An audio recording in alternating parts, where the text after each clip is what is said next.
ये तो बात हो गई कि हमारे ओपनर्स नहीं चल पा रहे। अगर आपको याद होगा कि जब सईद अनवर खेला करते थे, आमिर सुहेल खेला करते थे, ये हमारे बेस्ट ओपनर्स में से थे।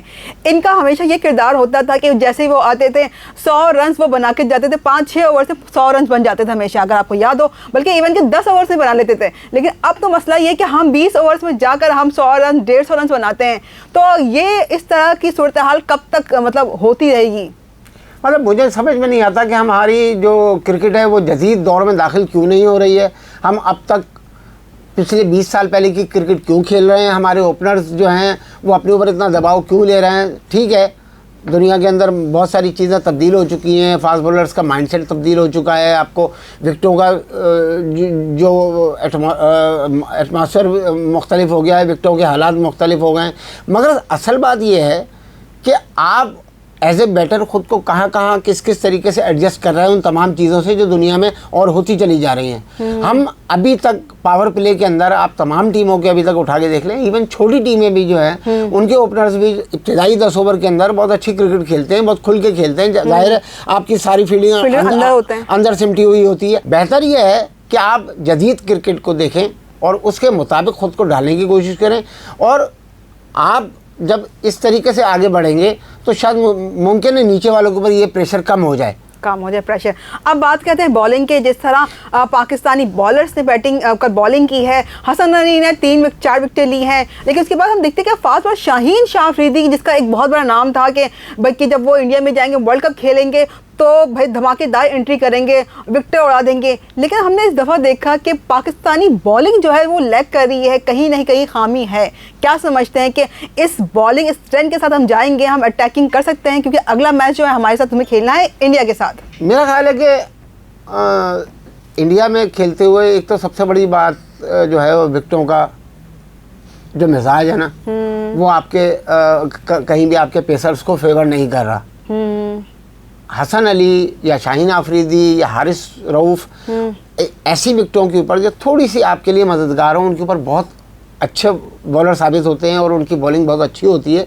मगर जाहिर है कि अगर कंडीशंस अगर ना भी हों तो आप कहीं ना कहीं ख़ुद को एडजस्ट करने की कोशिश करते हैं। यहाँ मुझे ऐसा लग रहा है कि आपकी बॉलिंग बड़ी वेवर्ड जा रही है। आप कभी आप लेग स्टंप के बाहर गेंद करते हैं, कभी आप ऑफ स्टंप से बाहर करते हैं, आप मिडिल में गेंद नहीं कर रहे। सिवाय कल हसन अली के जो श्रीलंका के खिलाफ मैच में, हसन अली के अलावा किसी ने बीच में गेंदें ही नहीं की हैं। बिल्कुल, आप देखें वो लाइन उसने अपनी एक मखसूस लाइन पर करता रहा, उसने वहाँ छक्के और चौके भी खाए, मगर उसके बावजूद उसे विकेटें सिर्फ इस वजह से मिली हैं कि उसने ऑन टारगेट बॉलिंग की है। राइट। जबकि शाहीन अफरीदी और हारिस रऊफ़ दोनों स्ट्रगल कर रहे हैं और उनकी शॉर्ट गेंदें और बाज़-औक़ात अपनी जगह से हटी हुई जो बॉलिंग जो हो रही है ना, उसकी वजह से बहुत प्रॉब्लम हो रही है। और आपके स्पिनर्स वो रोल प्ले कर ही नहीं पा रहे जो दीगर टीमों के, छोटी टीमों के भी स्पिनर्स कर रहे हैं। और हमारी कहीं ना कहीं जाके मतलब ऐसा मुझे महसूस होता है कि बॉलिंग जो है वो बहुत मुश्किलात पैदा कर रही है, और बैटर्स के लिए हर बार श्रीलंका की तरह बड़ी इनिंग या बड़ा टारगेट चेस कर लेना और फिर जीत जाना, ये हर रोज़ मुमकिन नहीं होगा। ये हर रोज़ मुमकिन नहीं होगा। जैसे आपने बताया ये कि भाई कि स्पिनर्स पे जो हमारे जो बॉलर्स हैं वो नहीं कर पा रहे हैं। तो आपको याद होगा कि जब हमारे पास होते थे यासिर शाह, ठीक है, सईद अजमल, ये सारे स्पिनर्स होते थे, अकलैन मुश्ताक, ठीक है, इस तरह के स्पिनर्स पाकिस्तान में क्यों नहीं आ रहे हैं? अब हम सिर्फ शादाब पर रिलाई करते, तखार पर कर लेते हैं रिलाई, ठीक है, क्यों आप नए स्पिनर्स को नहीं लेकर आ रहे हैं? उसमें सबसे बड़ा मसला ये है कि हम जिन लोगों के नाम ले रहे हैं, हम सकलैन मुश्ताक का नाम लेते हैं, मुश्ताक अहमद का नाम लेते हैं, हम सईद अजमल का नाम लेते हैं, तो मुझे ये ऐसा लगता है कि वो तो स्पेशलिस्ट थे। बिल्कुल। अब आज के जितने भी स्पिनर्स हैं वो पार्ट टाइमर्स हैं। आप बॉलिंग उनसे करवाएं या ना करवाएं कोई फ़र्क नहीं पड़ेगा। मोहम्मद नवाज अपने 10 ओवर जिस तरीके से करते हैं, मुझे लगता है वो सिर्फ T20 के बॉलर हैं कि जिनको 4 ओवर की क्रिकेट के अंदर में इस्तेमाल किया जा सकता है। 10 ओवर के अंदर एक तो उनका बॉल ब्रेक नहीं करता, सबसे बड़ी बात ये ब्रेक नहीं करता, और अगर ब्रेक करता भी है तो सिर्फ रिव्यू के वक्त करता है कि अगर आप लेग बिफोर की अगर आपने अपील की है तो पता चलता है DRS पे कि उनकी बॉल ऑफ स्टंप से बाहर निकल जाती है। अदरवाइज आप कमेंटेटर्स भी कहते हैं कि वो आर्मर ज़्यादा करते हैं, उनकी फास्टर वन ज़्यादा होती है। तो फास्टर वन जब आप करेंगे, जब आर्मर्स करेंगे तो आपकी बॉल ब्रेक नहीं लेगी। आप सिंपल अगर आप लेफ्ट आर्म स्पिनर के तौर पर अगर आप गेंदें करें तो मुमकिन है कि आपको ब्रेक भी मिलेगा और आप बैट्समैन को इस लालच में मुब्तला करेंगे कि वो आपके खिलाफ स्ट्रोक्स खेले और आउट हो। बिल्कुल। चले अब ये बात करते हैं, ये तो बात हो गई कि पाकिस्तान की जीत हो गई है और तमाम जो पूरी कौम जो वो खुश है और इस वक्त जो है रिजवान और दीगर जो प्लेयर्स हैं अब्दुल्ला शफीक को दुआएं दे रही है और उनके लिए कामयाबी के लिए भी दुआएं कर रही है।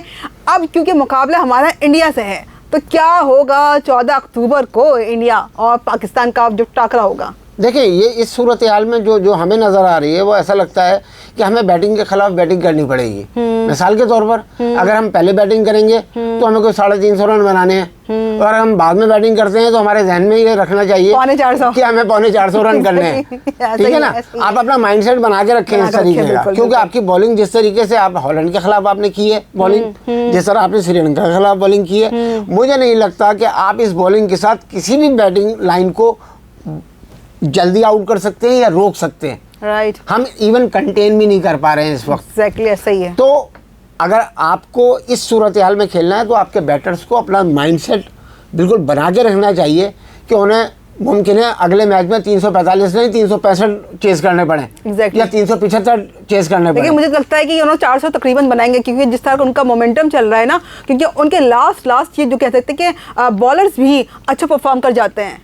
देखिए, हमारे मिडिल की जो बॉलिंग है ना वो बहुत खौफनाक हद तक खराब है। बिल्कुल 20 के बाद हम भाग जाते हैं। आप श्रीलंका के खिलाफ मैच में देख लें कि 20वें से 30वें ओवर के दरमियान 102 रन बने। जी बिल्कुल। अगर 10 ओवर में 102 रन आप 10 रन के एवरेज से बनवा देंगे, आप मुझे बताइए ना आपकी टीम किस जगह स्टैंड कर रही होगी। बिल्कुल ऐसा ही है, सही है। ठीक है ना। उसके अंदर हारिस रऊफ भी बॉलिंग कर रहे थे, उसमें नवाज भी बॉलिंग कर रहे थे, उसके दौरान इफ्तिखार से भी बॉलिंग कराई गई।